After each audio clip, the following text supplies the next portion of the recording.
Halo teman-teman, perkenalkan nama saya Rahma Aulia. Saya dari kelompok 5 sebagai moderator. Jadi kelompok 5 akan menjelaskan tentang rheumatoid arthritis.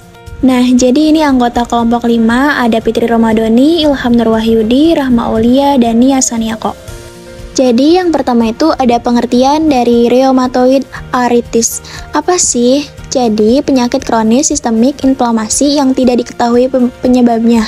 Biasanya muncul sebagai poliartritis bilateral simetris yang mengenai tangan dan juga kaki, dan dapat mengenai apapun jaringan sendi yang dilapisi oleh membran sinovial. Selanjutnya ada etiologi dari rheumatoid arthritis. Nah, penyebabnya ini tidak diketahui, tetapi diyakini melibatkan kombinasi faktor genetik dan juga lingkungan. Faktor genetiknya itu seperti kehadiran HLA DR4 atau HLA DR1, membuat individu lebih rentan terhadap pengembangan rheumatoid arthritis.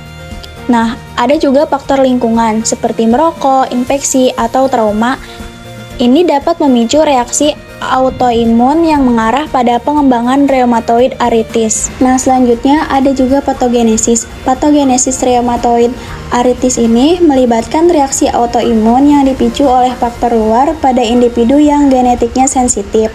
Jadi, reaksi autoimun ini mengarah pada produksi antibodi autoimun seperti antibodi rheumatoid factor dan anti-klik-klik citrullinate peptide, serta pengembangan antralgi atau kaku sendi tanpa bukti klinis artritis. Reaksi autoimun ini kemudian mengarah pada hipertrofi sinovial dan inflamasi sendi kronis, yang dapat mengarah pada pengikatan sendi yang progresif dan manifestasi ekstraartikuler. Selanjutnya ada manifestasi yang akan dipaparkan oleh Ilham.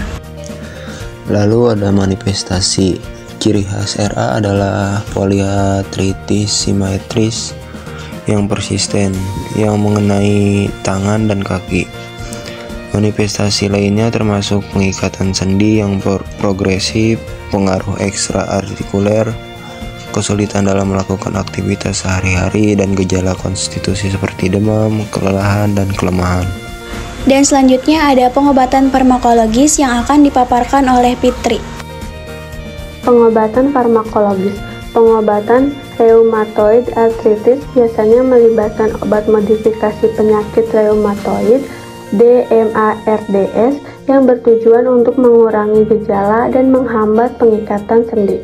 DMARDS dapat melibatkan methotrexate, leflunomida, dan sulfasalazin. Di antaranya, obat biologis DMARDS seperti inhibitor faktor nekrosis tumor alfa juga digunakan untuk mengarah pada jalur inflasi spesifik. Selain ada pengobatan farmakologis, dan ada juga pengobatan non-farmakologis yang akan dipaparkan oleh Nia Saniako.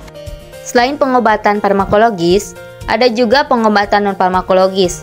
Pengobatan non-farmakologis untuk rheumatoid arthritis melibatkan ukuran fisik seperti latihan sendi, fisioterapi, dan terapi okupasional untuk meningkatkan mobilitas sendi dan mengurangi disabilitas.